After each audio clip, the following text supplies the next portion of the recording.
할렐루야. 우리 주일 저녁 예배 오신 우리 성도님들을 주님의 이름으로 사랑하고 축복합니다. 서커스단의 코끼리 이야기를 들어보신 적 있으십니까? 야생에서 갓 잡혀온 어린 코끼리는 굵은 쇠사슬에 묶여 있다고 합니다. 처음에는 이 자유를 찾기 위해서 발목에 피가 나도록 발버둥을 친다고 합니다. 하지만 이 어린 코끼리의 힘으로는 그 쇠사슬을 풀러낼 수 없다라는 거죠. 그래서 내가 아무리 애를 써도 소용없다라는 뼈저린 좌절을 느낍니다. 이것이 반복되면서 코끼리의 마음속에는 깊은 체념이 자리를 잡게 됩니다. 시간이 흘러서 코끼리는 엄청난 괴력을 가진 성체가 됩니다. 이제 마음만 먹으면 말뚝쯤은 쉽게 뽑아낼 수 있는 겁니다. 그런데도 이상하게 아주 얇은 밧줄을 가지고 작은 나무꼬챙이에 껴 있어도 이 큰 코끼리는 그것을 뽑아내지 않습니다. 왜냐하면 이것이 이 코끼리 안에는 계속 해도 안 된다라는 그 실패의 경험이 누적되어 있었기 때문입니다.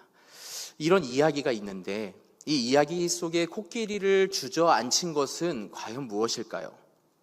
밧줄의 힘이, 강력하게 그 발을 묶은 쇠사슬이 그를 주저앉게 만든 원인입니까? 아닙니다. 과거에 반복된 실패의 경험이 스스로 그 마음의 감옥을 만들었다라는 겁니다. 심리학자 마틴 셀리그먼은 이런 이야기를 합니다. 이를 가리켜서 학습된 무기력이다, 이렇게 불렀습니다. 우리의 삶도 이와 다르지 않습니다. 사람이 언제 무너지는지 아십니까? 사람은 단 한 번의 실패로 무너지지 않습니다. 처음에는 어떻게든 그 문제를 해결해 보려고 발버둥을 칩니다. 치열하게 애를 씁니다. 그러나 아무리 노력을 해도 상황이 바뀌지 않는 그 현실을 마주하게 되다 보면, 이것이 계속 반복이 되다 보면 그 마음속에 무거운 피로감, 좌절감, 그러한 것들이 누적이 된다라는 겁니다. 그렇게 희망을 잃고 어느새 아무 시도조차 하지 않는 그러한 자신의 모습을 발견하게 된다라는 거죠. 결국 사람을 가장 철저하게 주저앉히는 것은 한 번의 뼈아픈 넘어짐이 아니라 발버둥 쳐도 소용없다는 그 반복된 무력감이 사람을 무너뜨리게 만든다라는 겁니다.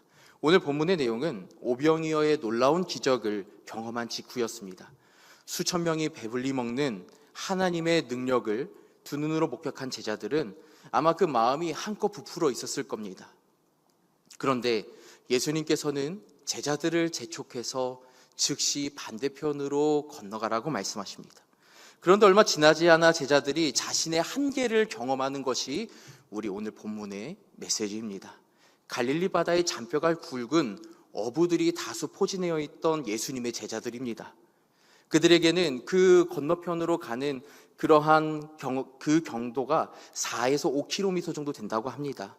큰 어려움이 없는 평범한 뱃길이었습니다. 그런데 익숙한 바다에서 예상치 못한 고난을 마주하게 되는 겁니다. 갑자기 강한 바람이 불기 시작했고 제자들은 자신들의 경험과 힘만으로는 감당할 수 없는 상황을 마주하게 된다는 거죠. 오늘 본문 24절은 바람이 거스름으로 제자들이 고난을 당했다라고 기록하고 있습니다. 이 거스른다라는 말은 바람이 제자들과 정면으로 맞서서 공격하듯이 그 바람이 불어왔다라는 겁니다. 제자들이 앞을 향해 가는데 바람은 그 맞은편에서 맞바람이 치고 있는 겁니다. 바람이 이렇게 불다 보니까 파도 또한 자연스럽게 배가 가는 길을 막게 되는 겁니다. 아무리 돛을 조정하고 죽을 힘을 다해서 노를 저어도 거센 역풍에 밀려 배는 제자리에 갇히고 마는 겁니다. 이러한 상황 속에서 제자들의 그 마음의 상태는 어땠을까요? 예수님의 명령에 순종해서 배를 타고 건너편을 향해 나아갔던 제자들입니다. 말씀드린 대로 이들에게는 베테랑 어부들이 다수 포진되어 있었습니다. 힘껏 노를 저어서 아마도 예측 시간을 가늠했을 겁니다. 그래, 이 정도 속도면은 몇 시간, 한두 시간 안에는 도착할 거야. 그런데 갑자기 거센 맞바람을 마주하게 되었고 제자들은 방향을 잃지 않기 위해서 계속적으로 노를 젓습니다. 그런데 오늘 말씀을 보니까 이들이 계속 노를 저어도 제자리 걸음이라는 겁니다. 파도와 싸우면서 온 힘을 다했지만 그 상황은 전혀 나아지지 않습니다. 노를 저으면 저을수록 앞으로 나아가야 되는데 나아가지 못하고 계속 제자리 걸음만 하는 것 같은 느낌적인 느낌이 있었던 거죠. 몸은 점점 지쳐갑니다. 밤은 점점 깊어져 갑니다. 노를 젓다 보면 손에 힘이 많이 들어갑니다. 손에 힘도 많이 풀립니다. 마음속에는 설명할 수 없는 답답함과 좌절감, 절망감이 그들을 사로잡게 되는 겁니다. 아마 제자들은 이런 생각을 했을지도 모릅니다. 우리가 지금 뭐 하고 있는 거지? 대체 언제쯤 이것을 끝낼 수 있을까? 과연 우리가 그 목적지까지 도착할 수 있을까? 지금 그들은 단순히 풍랑과 싸우는 것이 아닙니다. 반복된 무력감 가운데 그들은 싸움을 하고 있었던 겁니다. 최선을 다하고 있었지만 아무런 변화가 보이지 않는 현실, 애를 써도 나아가지 못하는 그 답답함 속에서 그들은 서서히 지쳐가고 있었다라는 겁니다. 그런데 혹시 우리도 이러한 순간을 마주한 적 있지 않습니까? 가족을 위해서, 직장을 위해서, 또 믿음을 지키기 위해서 우리는 열심히 살아옵니다. 최선을 다합니다. 문제를 해결하기 위해서 기도했고 또 할 수 있는 방법을 다 찾아서 노력을 합니다. 그런데 이상하게도 상황이 쉽게 변하지 않는 것들을 우리는 마주하게 된다는 거죠. 기도해도 응답이 되지 않고 노력해도 달라지는 것이 없고 계속해서 같은 자리를 맴도는 것처럼 제자리 걸음하는 것처럼 느껴질 때가 많이 있다라는 겁니다. 처음에는 조금만 견디면 되겠지 이렇게 생각을 합니다. 그래서 다시 힘을 냅니다. 또 다시 노를 젓습니다. 그러나 시간이 길어지면 이것이 계속 반복되다 보면 몸과 마음이 지치게 됩니다. 그리고 어느 순간 이런 생각이 문득 우리를 찾아옵니다. 내가 이렇게 애쓰는 것이 무슨 의미가 있을까? 아무리 해도 바뀌지 않는다면 그냥 포기하는 게 낫진 않을까? 제자들이 바로 그 자리에까지 갔다라는 겁니다. 밤은 깊어졌고 바람은 멈추지 않고 그들의 힘은 점점 빠져가고 있는 겁니다. 그 절망의 순간, 가장 어두운 밤 사경에 예수님께서 그들을 찾아오십니다. 성경에서 밤은 종종 인간의 한계와 연약함이 드러나는 시간으로 묘사를 합니다.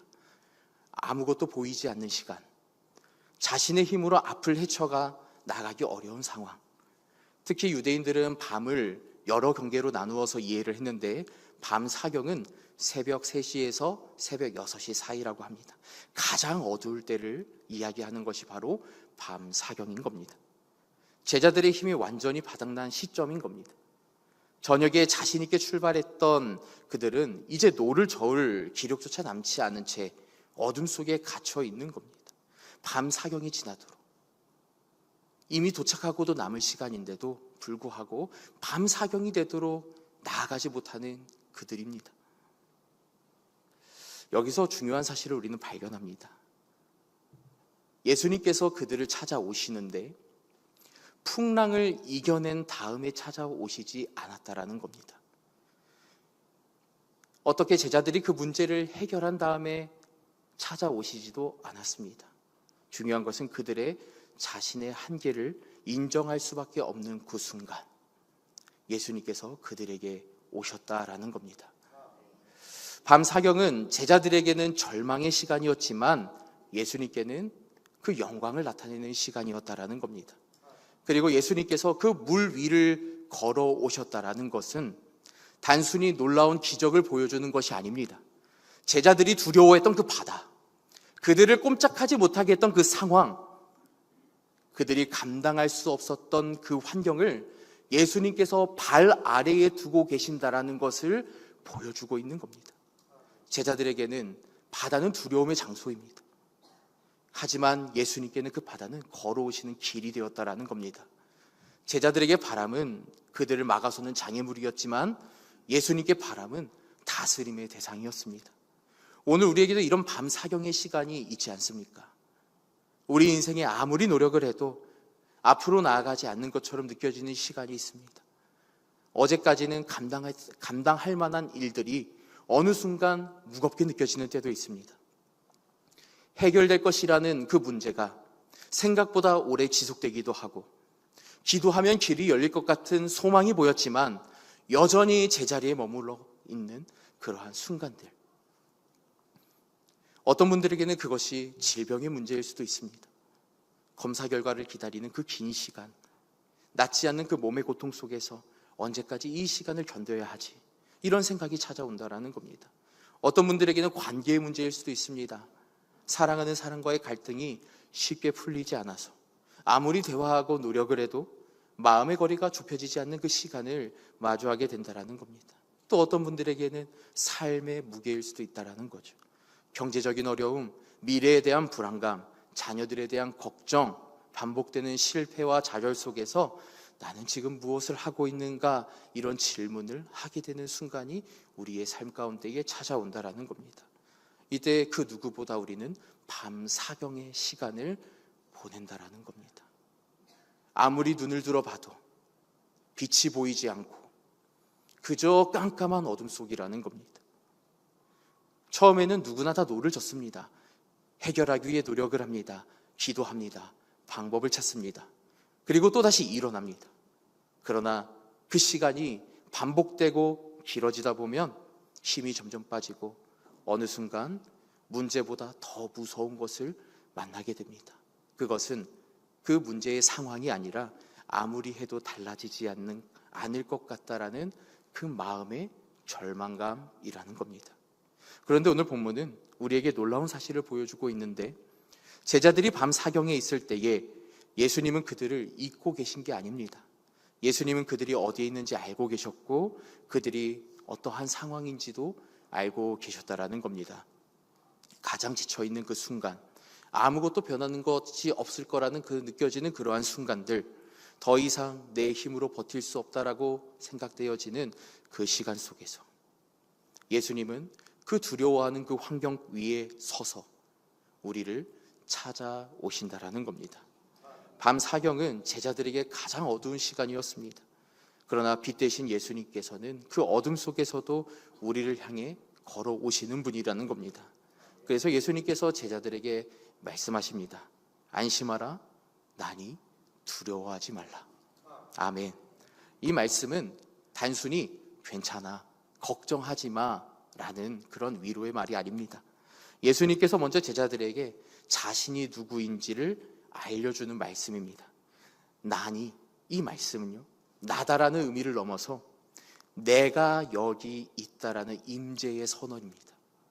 내가 여기 있으니 너희 두려워하지 말아라. 그들이 두려워했던 건 풍랑이었지만 예수님께서 그들에게 해결해 주었던 것이 먼저 무엇이냐면, 그들의 상황을 반전시켜 주시는 것이 아니라 그들의 마음 가운데에 평안을 주셨다라는 겁니다. 내가 이곳에 있으니 너 이제 두려워하지 않아도 돼, 놀라지 않아도 돼, 이렇게 말씀하시는 겁니다. 풍랑이 사라진 다음에 안심하라고 하는 것이 아닙니다. 바람이 멈춘 다음에 두려워하지 말라고도 말씀하시지 않았습니다. 여전히 바람은 불고 있고 풍랑은 계속 일고 있습니다. 하나님은 언제나 우리의 문제를 먼저 없애주시기보다는 문제 한가운데에 있는 우리를 찾아오셔서 말씀하시는 겁니다. 안심하라, 나니 두려워하지 말아라. 그 말씀을 들은 베드로가 예수님께 반응을 합니다. 주여, 만일 주님이시거든 나를 명하사 물 위로 오라 하소서. 아멘. 이 고백은 단순히 물 위를 걷게 하소서라는 일반적인 그러한 의미가 아닙니다. 베드로는 지금 자신의 능력을 이렇게 증명하라는, 용기 있다라는 것을 증명하려는 것이 아니라 예수님이 누구이신지를 믿음으로 고백하고 있다라는 겁니다. 여기서 먼저 만일 주님이시거든이라는 이 표현은 의심이 아니라 정말 주님이시라면, if, 만약에 정말 주님이시라면, 의문을 가지고 말하는 것이 아니라 예수님이 누구인지를 확신하고 그분의 그 말씀을 요청하는 믿음의 표현이라는 겁니다. 따라서 베드로의 고백은 정말 주님인지 모르겠지만 만약 맞다면 이런 의미가 아니라 오히려 주님이신 것이 분명하오니 라는 믿음의 고백이라는 겁니다. 베드로는 지금 무리를 걷는 그 자신의 능력을 믿는 것이 아닙니다. 어떻게 무리를 걷는 그런 무리를 걷게 하소서라는 그 용기, 자신의 그런 용기를 말하는 것이 아닙니다. 무리에 계신 예수님을 바라보고 있었다라는 겁니다. 그래서 그는 예수님 나를 명하사 오라 하소서라고 고백할 수 있는 겁니다. 이 오라 하소서라고 하는 이 표현은 단순히 걸어가게 해달라 이런 의미가 아닙니다. 이것을 원문을 직역하면은 당신을 향하여 가게 하소서 이런 의미입니다. 베드로가 원했던 것은 무리를 걷는 특별한 경험이 아니라 예수님이 계신 곳으로 나아가는 고백인 겁니다. 그리고 그 길을 열어주는 것은 무엇이었느냐? 베드로의 용기가 아닙니다. 예수님의 말씀인 겁니다. 베드로는 자신의 힘으로 무리에 서려고 한 것이 아니라 예수님의 명령이 있을 때 그 말씀을 붙들고 나아가려고 했습니다. 그렇기 때문에 주님, 당신이 주님이신 것을 내가 확신하오니 나로 하여금 당신을 향하여 가게 하소서. 주님께서 오라 말씀하시면 내가 갈 수 있습니다라는 고백인 겁니다. 풍랑이 없는 곳으로 가게 해달라는 요청도 아닙니다. 여전히 바람이 불고 파도가 넘치는 그러한 그곳에서 상황보다 이 문제보다 크신 그 예수님을 향해 나아가게 해달라고 요청하고 있는 것입니다. 주님이 정말 여기 계신다면 내가 두려워하는 이 바다도 주님 안에서는 건널 수 있습니다. 중요한 것은 베드로가 물 위를 걸어가는 그러한 사건 전에 예수님께서 말씀하셨다라는 겁니다. 오라. 베드로가 배에서 내려 물 위로 걸어가는 그 예수님께로 가는 시점은 예수님께서 말씀하신 다음이라는 겁니다. 그냥 주님 나로 하여금 오게 하소서 하고 바로 발을 뻗는 것이 아니라 예수님께서 오라 말씀하셨기 때문에 내가 순종하고 가는 겁니다. 베드로가 물 위에 발을 내딛기 전까지 그런데 중요한 사실은 배 안에 있었다라는 겁니다. 물론 그 배도 풍랑 가운데 흔들리고 있었지만 적어도 베드로에게는 익숙한 공간이었다라는 겁니다. 자신이 경험해온 영역이고 자신의 힘과 지식으로 어느 정도 통제할 수 있는 곳이 바로 배 안이라는 겁니다. 그러나 예수님께서 베드로에게 오라 말씀하셨을 때 베드로는 그 익숙한 자리를 떠나야지만 그 오라 하신 말씀에 순종할 수 있다라는 겁니다. 배 안에 계속 머무르는 것이 아니라 예수님의 말씀을 붙들고 물 위로 발을 내딛어야 했다라는 겁니다. 믿음은 단순히 예수님이 계시다라는 그 사실을 믿는 것이 아닙니다. 인정하는 것이 아닙니다. 믿음은 때로는 내가 의지하던 자리를 내려놓고 예수님의 말씀을 따라 한 걸음 내딛는 것입니다. 우리에게도 각자의 배가 있습니다. 내가 의지하는 경험, 내가 붙들고 있는 익숙한 방법들, 내가 안전하다고 생각하는 영역들이 사람마다 다 있습니다. 물론 그 자체가 잘못된 것은 아니지만 그러나 그것이 어느 순간 예수님보다 말씀보다 더 크게 자리를 잡을 때 그것이 문제가 된다라는 겁니다. 지금 이 순간 예수님께서 말씀하시는 겁니다. 오라. 이것은 무모하게 위험한 곳으로 뛰어 들어가라는 것이 아니라 그 문제보다 상황보다 크신 그 예수 그리스도를 신뢰하고 내 계산보다 크신 그 주님의 말씀에 그 의지하여서 믿음의 한 걸음을 내디드라는 겁니다. 베드로가 물 위에 설 수 있었던 이유는 그 물이 갑자기 단단해졌기 때문이 아닙니다. 그의 믿음이 완벽했기 때문도 아닙니다. 그를 부르신 예수님의 말씀이 있었고 그 말씀에 대한 순종이 있었기 때문에 그가 물 위를 걷게 되는 경험을 할 수 있던 겁니다. 오직 말씀하시는 그 예수 그리스도의 말씀에 순종했을 때 믿음의 한 걸음은 환경을 보면 내디딜 수 없는 겁니다. 환경을 바라보면 내디딜 수 없는 곳입니다. 어부인 그 베드로가 그 배에서 내리면은 어떻게 된다라는 그 사실을 누구보다 더 잘 알고 있지 않습니까? 이거는 가르쳐 주지 않아도 누구나 다 알고 있는 상식입니다. 그런데 그 상황을 봤을 때는 절대 해서는 안 되는 일이지만 상황을 보는 것이 아니라 예수님을 바라볼 때, 그 예수 그리스도의 말씀에 내가 순종할 때 상황보다 크신 하나님을 우리는 발견하게 되는 겁니다. 그것이 바로 무리를 걷게 된다라는 겁니다. 그런데 이 걸음이 끝까지 완벽했습니까? 그렇지 않다라는 겁니다. 믿음의 걸음이 시작되었다고 해서 흔들림 없이 가지 않습니다. 오늘 30절을 보시면 무리를 잘 걸어가다가 결국 물에 빠집니다. 왜 물에 빠졌는지 성경은 그 이유를 분명하게 기록하고 있습니다. 바람을 보고 무서워 빠져가는지라. 주목해야 될 것은 베드로가 물 위를 걷고 있을 때 바람이 갑자기 사라진 게 아닌 겁니다. 그가 배에서 발을 내딛었던 그 순간에서도 그 풍랑은 계속 일고 있었다라는 겁니다. 파도는 여전히 있었고 바람은 계속적으로 불고 있었고 환경을 변하지 않습니다. 그런데 처음에 예수님을 바라보았던 베드로가 그 시선이 이제는 예수님이 아니라 순간 또 부는 바람에 무서워서 환경으로 시선이 틀어졌기 때문입니다. 예수님보다 자신을 둘러싼 환경이 더 크게 보이기 시작했을 때 그가 다시 물에 빠지기 시작하는 겁니다. 여기서 우리가 깨닫는 것이 있습니다. 우리를 무너뜨리는 것은 문제의 크기가 아니라는 겁니다. 같은 문제 속에서도 우리가 무엇을 바라보고 있는지가 중요하다라는 겁니다. 베드로는 바람이 불어서 실패한 것이 아닙니다. 바람을 바라보았기 때문에, 환경을 보았기 때문에 그가 두려움에 사로잡히고 무너져 내려간 겁니다. 예수님을 바라볼 때 그는 물 위에 설 수 있었지만 환경을 바라보는 순간 다시 물에 빠지게 되는 겁니다. 우리의 삶도 마찬가지입니다. 처음에는 주님을 바라보면서 믿음으로 나아갑니다. 말씀을 붙들고 기도를 하면서 한 걸음 한 걸음 걸어갑니다.